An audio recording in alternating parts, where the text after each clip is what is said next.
वाक़या है हज़रत मोहम्मद सल्लल्लाहु अलैहि वसल्लम का बचपन में बकरी चराने का। बचपन में हज़रत मोहम्मद सल्लल्लाहु अलैहि वसल्लम को हज़रत हलीमा सादिया रज़ी अल्लाह अन्हा ने पाला था। हज़रत हलीमा फरमाती हैं कि जब से हज़रत मोहम्मद सल्लल्लाहु अलैहि वसल्लम मेरी ज़िंदगी में आए तो मेरी तो ज़िंदगी ही बदल गई। बहुत खूबसूरत बच्चे थे ये। मैंने इनका नाम जो है बरकती बच्चा रख लिया था। हज़रत हलीमा फरमाती हैं एक बार यहाँ बहुत सूखा पड़ गई थी, खाने पीने को घास भी नहीं थी, लेकिन हमारी बकरियाँ खूब पेट भर के आती थी क्योंकि सारी बरकत मोहम्मद की थी। तो गांव वाले लोग कहने लगे कि अरे हज़रत हलीमा की बकरियां जिधर जाती हैं चुगने, तुम भी उधर ही चुगाने के लिए ले जाया करो। तो गांव के बच्चे हज़रत हलीमा सादिया के बच्चों के साथ अपनी अपनी बकरियां चराने ले जाते थे। लेकिन इत्तफाक देखिए, केवल बकरियों का पेट हज़रत हलीमा की बकरियां का पेट भरता था, बाकी बकरियां भूखी सी आती थीं। ये सब बरकत मोहम्मद सल्लल्लाहु अलैहि वसल्लम की थी। हज़रत हलीमा फरमाती हैं कि एक बार मेरी बेटी ने कहा, अम्मी मेरी भाई के बिना तबीयत नहीं लगती है, भाई मोहम्मद को मेरे साथ बकरी चराने के लिए भेज दो।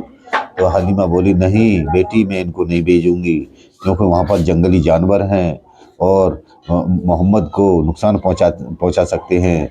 धूप भी है, धूप बहुत लगेगी, कितना मासूम चेहरा है इनका, खूब खूबसूरत हैं, फूल की तरह हैं, मुरझा जाएंगे, कांटा भी लग सकता है जंगल में, मैं नहीं भेजूंगी।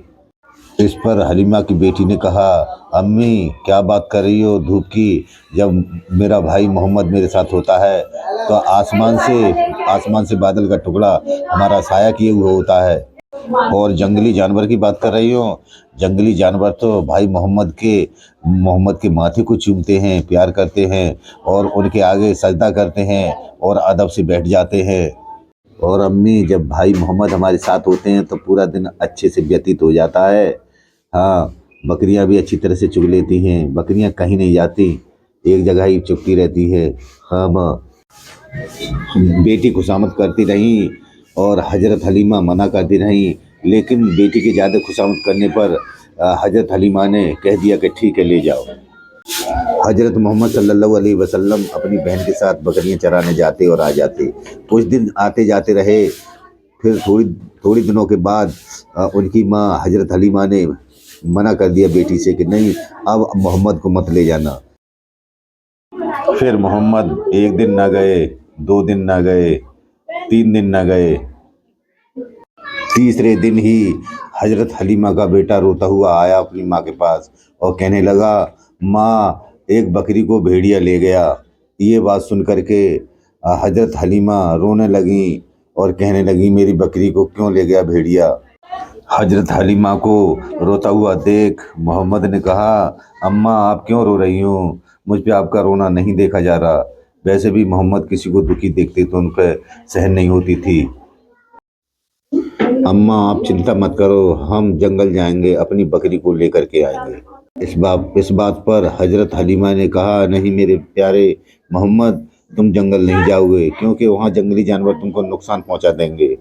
हज़रत हलीमा मना करती रही, बेटे मोहम्मद अपनी बात पर अड़े रहे कि नहीं हम जाएंगे, लेकिन माँ ने इजाज़त दे दी जाने की। और मोहम्मद सल्लल्लाहु अलैहि वसल्लम जंगल में पहुंच गए और सब जानवर से कहा, अरे जानवरों, हमारी अम्मा की बकरी को कौन ले गया है, आप सब यहाँ पर आ जाओ। इतनी बात सुनकर के सारे जंगली जानवर, शेर, चीते, बगर्रे, भेड़िया सब आ गए और मोहम्मद के पास आकर के उनके कदमों में गिर गए, सर झुका के अदब से बैठ गए। इस पर हज़रत मोहम्मद सल्लल्लाहु अलैहि वसल्लम ने कहा, पहले ये बताइए हमारी माँ की बकरी को कौन ले गया था, हमारी माँ को इतना दुख पहुँचाया, ये बता दीजिए कौन ले गए थे बकरी, हमारी माँ की बकरी ला के दो। इस बात पर जंगली जानवर बोले, हे हमारे आका मोहम्मद सल्लल्लाहु अलैहि वसल्लम, हमारी तो जान आप पर कुर्बान है, हमने आपकी बकरी को जानबूझकर नहीं उठाया, آپ ایک دن نہیں آئے، 2 دن نہیں آئے، 3 دن نہیں آئے، ہم بہت بے چین ہو گئے تھے۔ ہم یہ سوچ رہے تھے کہ اب محمد صلی اللہ علیہ وسلم کا دیدار کیسے ہوگا، جس سے اللہ تعالیٰ نے اس طریقے کا بنایا، اس کا دیدار کب ہوگا۔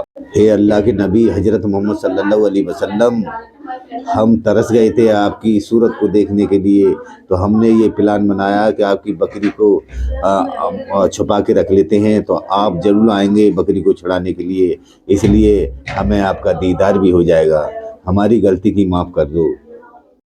اور اس طریقے سے حضرت محمد صلی اللہ علیہ وسلم نے اپنی ماں کی بکری کو جنگل سے لے آئے اور اپنی ماں کے حوالے کر دیا، لو ماں آپ کی بکری آ گئی۔ اگر اس واقعہ میں کوئی مجھ پہ غلطی ہو گئی ہو تو میں سب سے پہلے اللہ سے معافی مانگتا ہوں، اور پیارے دیکھنے والے ہو، میں آپ سے بھی معافی مانگتا ہوں، کوئی غلطی ہوگی، کوتاہی ہو گئی ہو تو مجھے معاف کر دینا۔ السلام علیکم۔ اجازت چاہتا ہوں، اگلی ویڈیو اور دوں گا واقعہ کی، آپ انتظار کرنا، شیئر کرنا انشاءاللہ۔ ایک حدیث حضرت محمد صلی اللہ علیہ وسلم کا ارشاد ہے، جو فرض نماز کے بعد آیت الکرسی پڑھے گا وہ جنت میں ضرور جائے گا انشاءاللہ۔